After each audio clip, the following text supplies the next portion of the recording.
Conocerán la verdad y la verdad los hará libre. El día de hoy presentan estudios bíblicos a través de la Biblia, un análisis contextualizado, exegético y hermenéutico de la Biblia, desde Génesis hasta Apocalipsis, capítulo por capítulo, versículo por versículo, estudiaremos la Biblia para crecer en el conocimiento de la palabra de Dios. Estos estudios fueron diseñados por el teólogo erudito John Berno Magui y fueron narrados por el pastor Samuel Montoya. Acompáñenos en este interesantísimo recorrido bíblico a través de la Biblia. Los dejo con el estudio del Tratemos día de ahora hoy. el primer versículo Amén. del capítulo 2 de esta segunda epístola a los Corintios. Dice: Esto pues determiné para conmigo no ir otra vez a vosotros con tristeza. O sea que Pablo está diciendo que él hubiera ido, pero que él no lo hacía porque estaba un poco desilusionado con ellos, y que hubiera sido algo triste, y que hubiera habido lágrimas en sus ojos. Y en el versículo 2 dice: Porque si yo os contristo, ¿quién será luego el que me alegre, sino aquel a quien yo contristé? Podemos apreciar aquí que Pablo no quería ir a ellos en su tristeza y con lágrimas en sus ojos. Él los habría hecho llorar, ¿y quién alegraría entonces a Pablo? Ellos hubieran llorado con él, y eso no hubiera sido muy bueno. Ahora el versículo 3 dice: Y esto mismo os escribí, para que cuando llegue no tenga tristeza de parte de aquellos de quienes me debiera gozar, confiando en vosotros todos, que mi gozo es el de todos vosotros. Pablo decía que él quería estar gozoso con ellos, y quería haber recibido un mensaje de ellos que dijera que ellos ya habían arreglado sus cosas. Lo habían hecho. Veamos lo que dice ahora el versículo 4. Porque de la mucha tribulación y angustia del corazón os escribí con muchas lágrimas, no para que fueseis contristados, sino para que supieseis cuán grande es el amor que os tengo. Hay muchas personas que se desagradan con el predicador cuando él presenta un mensaje que es un poco severo. Un mensaje así siempre aplasta un poco a la congregación. Ellos piensan que quizá él no debería hacer eso. Pero quisiéramos decir aquí que él no es un pastor fiel si no lo hace. Porque se nos dice que debemos predicar la palabra. Por ejemplo, el mismo apóstol Pablo en su segunda epístola al joven Timoteo le dice en el capítulo 4, versículo 2, que prediques la palabra, que instes a tiempo y fuera de tiempo, redarguye, reprende, exhorta con toda paciencia y doctrina. Y toda persona que como un ministro de la palabra se presenta en el púlpito tiene una responsabilidad tremenda de exhortar, de redarguir, pero muchos de los santos no quieren oír eso porque no les agrada. Y Pablo dice aquí que él no lo hizo porque estaba enojado con ellos, sino porque en realidad los amaba mucho. Amigo oyente, un pastor fiel muestra su amor predicando la palabra de Dios y en una manera en que no siempre está complaciendo a la congregación. Ahora en los versículos 5 hasta el 7 dice el apóstol Pablo: Pero si alguno me ha causado tristeza, no me la ha causado a mí solo, sino en cierto modo, por no exagerar, a todos vosotros. Le basta a tal persona esta reprensión hecha por muchos. Así que, al contrario, vosotros más bien debéis perdonarle y consolarle, para que no sea consumido de demasiada tristeza. Debemos recordar aquí a qué se está refiriendo Pablo. Es algo que él había mencionado en su primera epístola. Pablo los había amonestado porque ellos estaban permitiendo inmoralidades en su iglesia. En realidad, había incesto en la congregación, y ellos estaban cerrando sus ojos en cuanto a este pecado, y estaban por otro lado comentando de que podían hablar en lenguas. Y Pablo les dice que deben arreglar ese asunto. ¿Y sabe usted lo que sucedió? Parece que sí se arregló todo. Leamos los versículos 8 hasta el 10 de este capítulo 2 de la segunda epístola a los Corintios. Por lo cual os ruego que confirméis el amor para con él, porque también para este fin os escribí, para tener la prueba de si vosotros sois obedientes en todo. Y al que vosotros perdonáis, yo también. Porque también yo lo que he perdonado, si algo he perdonado, por vosotros lo he hecho en presencia de Cristo. Y luego él continúa diciendo en el versículo 11, para que Satanás no gane ventaja alguna sobre nosotros, pues no ignoramos sus maquinaciones. Nos preguntamos si nosotros somos ignorantes de sus maquinaciones hoy. En su primera epístola, Pablo les dijo que no debían tolerar el mal, que lo debían echar de allí. Y ahora en esta segunda carta, Pablo dice que el hombre se ha arrepentido, que esta persona había reconocido su pecado y que ellos debían perdonarle ahora. A veces, el diablo logra que nosotros cerremos nuestros ojos a la inmoralidad. Y nos gustaría tener tiempo para decirle a usted cómo ocurre eso hoy. Hay algunas iglesias que cierran sus ojos a la inmoralidad y haciendo eso dañan la causa de Cristo. Pero si una persona comete un pecado y se arrepiente apartándose de su pecado, entonces, ¿qué es lo que debe hacer la iglesia? Debe sencillamente perdonarle. Y lo contrario a eso es que hay muchas personas que son fundamentalistas, demasiado fuertes en un sentido, y no quieren perdonar nada ni a nadie. Amigo oyente, eso también puede ser obra del diablo, como lo es el cerrar nuestros ojos a la inmoralidad. Allí es donde Satanás logra su ganancia sobre muchos creyentes en estos días, porque no saben perdonar. Hay muchas cosas que en algunas iglesias no se mencionan en el día de hoy. Una de ellas es que la gente no pide ser perdonada o decir que se han equivocado, y otra es que hay muchas personas que no perdonan a los demás. Tienen un espíritu que no perdona, y eso es lo importante que debemos notar. Bien, pasemos ahora a los versículos 12 y 13 de este capítulo 2 de la segunda epístola a los Corintios. Cuando llegué a Troas para predicar el Evangelio de Cristo, aunque se me abrió puerta en el Señor, no tuve reposo en mi espíritu por no haber hallado a mi hermano Tito. Así, despidiéndome de ellos, partí para Macedonia. Pablo dice que cuando estaba predicando el Evangelio, estaba entristecido en su corazón porque Tito no le había traído ningún mensaje relacionado con la gente de Corinto. De aquí en adelante veremos algo que es maravilloso, ya que está relacionado con el Evangelio del Señor Jesús y la palabra de Dios en el día de hoy. Y aquí nos detenemos por hoy, amigo oyente, porque nuestro tiempo se ha acabado. Continuaremos este estudio, Dios mediante, en el próximo programa. Mientras tanto, que las bendiciones del Señor sean su más preciado tesoro, es nuestra ferviente oración. En nuestro estudio de la segunda epístola a los Corintios, en el día de hoy regresamos al capítulo 2, y comenzaremos más adelante con el versículo 12. En nuestro programa anterior avanzamos hasta el versículo 11 y estábamos considerando el tema que Pablo está tratando en este capítulo, y es el maravilloso tema del consuelo. Ahora vimos en el primer capítulo de esta segunda epístola a los Corintios el consuelo de Dios para los planes de la vida. Luego vimos la consolación de Dios en este segundo capítulo al restaurar a un creyente que había pecado. Cuando este hombre de Dios, porque eso era él, estaba cometiendo un grave pecado de inmoralidad, incesto, algo que aún los paganos no se atrevían a cometer, y como resultado de ello, la iglesia estaba cerrando sus ojos al pecado y lo estaba ignorando. Pablo entonces les dijo que eso no se debía hacer, y les dijo que debían hacer algo en cuanto a lo que estaba ocurriendo. Y ellos lo hicieron. Y la acción de ellos fue excomunicar a la persona que había pecado, y eso era lo que debían haber hecho. Pero esta persona, este hombre, vio el pecado que había cometido y lo confesó, y se sintió muy culpable. Pablo ahora está diciendo que ahora ellos debían recibirle nuevamente. Usted puede apreciar, amigo oyente, que si Satanás no nos puede empujar por un lado, entonces nos empuja por el otro. Una forma es la de cerrar nuestros ojos a la inmoralidad, y la otra es cuando una persona confiesa su pecado y se aparta de él, es la de ser duros y no volver a aceptarla. Pero Pablo dice, un momento, este hombre ha confesado su pecado. Y entonces les explica lo que sucederá con él si no lo perdonan. Él les dice que esa persona será consumida de demasiada tristeza si no lo reciben. Se sentirá abrumado no solo por su pecado, sino porque ustedes no lo quieren recibir. Así que deben estrechar, dice Pablo, su mano hacia él y darle un abrazo recibiéndole. Allá en su epístola a los Gálatas, capítulo 6, versículo 1, dice Pablo, hermanos, si alguno fuere sorprendido en alguna falta, vosotros que sois espirituales, restauradle con espíritu de mansedumbre, considerándote a ti mismo, no sea que tú también seas tentado. ¿Por qué?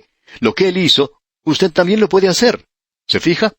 Así que este hombre debe ser ahora restaurado a la comunión con los creyentes. Esto es parte del ministerio. ¿No es algo maravilloso lo que tenemos aquí, amigo oyente? Luego, en el versículo 12 de este capítulo 2 de la segunda epístola a los Corintios, dice el apóstol Pablo, cuando llegué a Troas para predicar el Evangelio, aunque se me abrió puerta en el Señor. Ahora, ¿qué fue lo que hizo Pablo? Él se quedó en ese lugar y predicó el Evangelio porque esa era la voluntad de Dios para él. Usted puede ver, amigo oyente, que Pablo, en lugar de andar cambiando de un lugar para otro, era muy fiel. Él era fiel a Dios, y cuando él era fiel a Dios, entonces la puerta se abrió para él en Troas, la ciudad de Troya, y se quedó allí y predicó el Evangelio a esa gente. Pero luego él dice aquí en el versículo 13, no tuve reposo en mi espíritu por no haber hallado a mi hermano Tito. Así, despidiéndome de ellos, partí para Macedonia. Pablo dice, Aun cuando yo estaba predicando el Evangelio, me sentía entristecido en mi corazón porque Tito no me había traído ningún mensaje relacionado con la gente de Corinto. Pablo pues les está explicando de una manera clara el asunto de que cuando él fue para Troas, lo hizo en la voluntad de Dios, y que no los fue a ver a ellos porque estaba esperando que llegara Tito, y éste no llegó. Luego él fue hacia Filipos y Macedonia. Entonces Tito llegó y le trajo el informe de lo que ocurría en Corinto, y que ellos habían tratado con este problema, y que esa persona se había arrepentido y se había apartado del pecado. Esa fue la forma correcta de cómo debe ser tratado este asunto. Llegamos ahora a lo que algunos han llamado el poder del ministerio. Usted puede llamarlo como quiera, amigo oyente, pero creemos que es parte de lo más grandioso del ministerio. Y es un gozo el día de hoy poder predicar esta clase de evangelio y la clase de la palabra de Dios que podemos dar. Escuche lo que dice aquí porque el tema que estamos tratando es grandioso y glorioso. En el versículo 14 de este capítulo 2 de la segunda epístola a los Corintios, dice el apóstol Pablo: «Mas a Dios gracias, el cual nos lleva siempre en triunfo en Cristo Jesús, y por medio de nosotros manifiesta en todo lugar el olor de su conocimiento». El cuadro que aquí se nos presenta es realmente dramático y también es grandioso. Pablo está diciendo que la predicación del Evangelio es como una entrada triunfal. ¿Y cuán grande es esto? El cuadro nos lleva hacia Roma. Cuando uno de los emperadores romanos o alguno de sus grandes generales salía a la guerra más allá de sus fronteras, probablemente a algún país de Europa, o quizá a alguna nación en el lejano Oriente o en África, principalmente en el norte de África, por lo general obtenían una victoria tras otra, porque la mayoría de los emperadores y sus generales lograban obtener la victoria. Entonces, al regresar a su país, tenían una entrada triunfal en Roma. Se dice que a veces la entrada triunfal comenzaba en horas de la mañana y continuaba hasta entrada la noche. Y en otras ocasiones comenzaba en horas de la tarde para durar durante toda la noche. Usted podía ver al emperador romano trayendo las cosas que había obtenido en la guerra, su botín y los prisioneros que habían sido tomados en la batalla. Al comienzo de la columna se encontraban los prisioneros que serían liberados. Habían sido capturados, pero serían librados porque iban a ser ciudadanos romanos. Luego, en la parte posterior de la columna, se encontraban aquellos que serían ajusticiados. Ese es el cuadro que Pablo presenta en este versículo. Pero tenemos algo más aquí. En estas entradas triunfales, los romanos siempre quemaban incienso. Ellos quemaban incienso para sus dioses, a quienes ellos daban crédito por la victoria obtenida. Uno podía ver que a través de toda esa marcha triunfal se quemaba el incienso.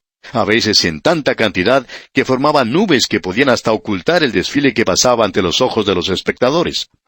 Ahora, lo que Pablo está diciendo aquí es algo maravilloso. Dice: «Mas a Dios gracias, el cual nos lleva siempre en triunfo en Cristo Jesús». Eso es algo maravilloso, amigo oyente. Uno no puede perder cuando está ligado a Cristo Jesús. Y luego dice: «Y por medio de nosotros manifiesta en todo lugar el olor de su conocimiento». Aquí entonces se habla del incienso que era quemado, ¿ve usted? De esa suave aroma que se podía detectar. En todo lugar yo triunfo, dice Pablo. Pero un momento, Pablo. Sabemos que ha tenido un éxito maravilloso en Éfeso, pero no le fue muy bien en Atenas. ¿Usted piensa que ha triunfado en ambos lugares? Y Pablo entonces nos responde: «Claro que sí. A Dios gracias, el cual nos lleva siempre en triunfo en Cristo Jesús. Y por medio de nosotros manifiesta en todo lugar el olor de su conocimiento». ¿Cómo es posible entonces hablar de triunfo cuando no hubo muchos, quizá ninguno, que se hubieran vuelto a Cristo? ¿Está teniendo victoria allí? Y Pablo dice: «Por supuesto que sí». Escuche usted lo que dice aquí en el versículo 15 de este capítulo 2 de su segunda epístola a los Corintios. «Porque para Dios somos grato olor de Cristo en los que se salvan». ¿Me quiere decir que nosotros somos un grato olor? Por supuesto que sí. La entrada triunfal llevaba gente al frente que iban a ser liberados. Luego, en la parte posterior, iban los que serían ejecutados. Todo esto forma la entrada triunfal. ¿Y cómo puede ser esto? Bueno, escuche una vez más lo que dijo Pablo aquí en el versículo 15. «Porque para Dios somos grato olor de Cristo en los que se salvan y en los que se pierden». Los que se pierden, es decir, los que serán juzgados, forman parte también de la entrada triunfal. Luego en el versículo 16 continúa: «A esto ciertamente olor de muerte para muerte, y a aquellos olor de vida para vida. Y para estas cosas, ¿quién es suficiente?». Él está diciendo entonces: «Y para estas cosas, ¿Quién es suficiente? Él no lo dice aquí, sino que se siente abrumado por ello. El privilegio más grande en el mundo, amigo creyente que nos escucha, es el de predicar la palabra de Dios. No hay nada que pueda superar eso. No vamos a tratar de llegar a ser elegidos presidentes de ninguna nación. No quisiéramos serlo. Parecería que algo anda mal con las personas que quieren llegar a ser presidente en estos días, con todos los problemas que existen, algunos de ellos imposibles de resolver. Pero lo que sí podemos decir es que en el día de hoy es glorioso poder predicar la palabra de Dios. ¿Y sabe por qué, amigo oyente? Porque siempre nos trae triunfo. Uno puede apreciar que muchas veces hay personas que llegan al conocimiento del Señor Jesucristo en los estudios bíblicos que se lleva a cabo durante los días de semana, y mucho más que durante los días domingo, cuando uno está teniendo una reunión evangelística. Y cuando esto ocurre, cuando vemos a personas que llegan al conocimiento de Cristo por medio de un estudio bíblico, sin que se haga ninguna invitación, notamos entonces que es la obra del Espíritu de Dios obrando en ese lugar. Ahora supongamos que usted está predicando el Evangelio y multitudes aceptan a Cristo. Eso es maravilloso, ¿verdad? Usted puede ver el triunfo allí. Hay un grato olor de vida en aquellos que son salvos. Pero un momento. ¿Qué me puede decir de la multitud que no se interesa por la salvación? Para esa clase de gente entonces somos olor de muerte para muerte. Ellos han oído el Evangelio, y eso es lo que hemos dicho a menudo. Si usted ha escuchado el Evangelio en este día y lo ha rechazado y sale de la iglesia sin aceptar a Cristo como su Salvador, posiblemente yo, como predicador, sea su peor enemigo. No he sido su amigo hoy porque ahora usted no puede ir a la presencia de Dios y decir que nunca ha escuchado el Evangelio. Usted lo ha escuchado y lo ha rechazado. Ahora es su responsabilidad y usted está en la marcha triunfal porque, amigo oyente, allí se encuentran algunos que son salvos y también otros que están perdidos. Algunos serán liberados y otros serán condenados. Están todos en esta misma marcha. Es maravilloso poder predicar la palabra de Dios hoy. Si usted está escuchando en este momento y no es salvo, y me doy cuenta que hay muchos que escuchan estas transmisiones que no son salvos, entonces, permítame decirle, amigo oyente, que yo no soy su amigo. Lo siento mucho. Pero en realidad, soy su enemigo porque usted nunca podrá entrar en la presencia de Cristo, repito, y decirle que nunca ha escuchado el Evangelio.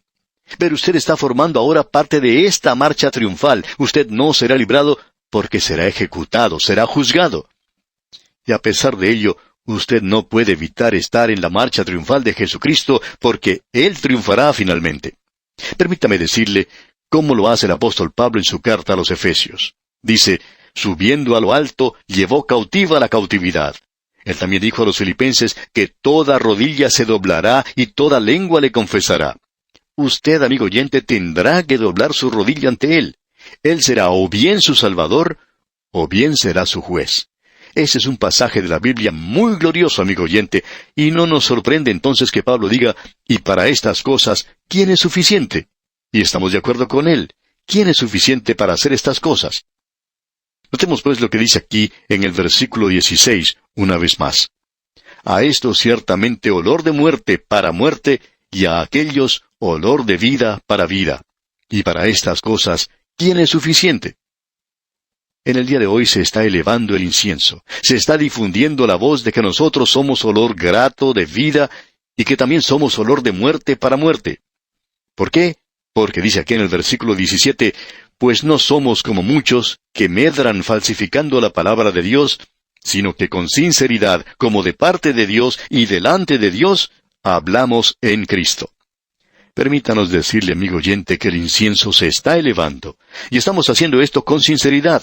Nosotros no estamos corrompiendo la palabra de Dios, la estamos presentando tal cual es, como la vemos por el Espíritu de Dios.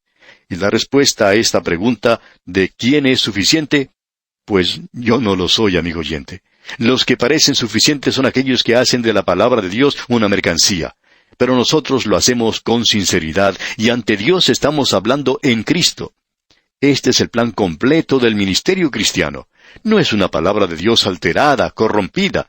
No es hacer de ella una mercadería, sino presentarla con sinceridad.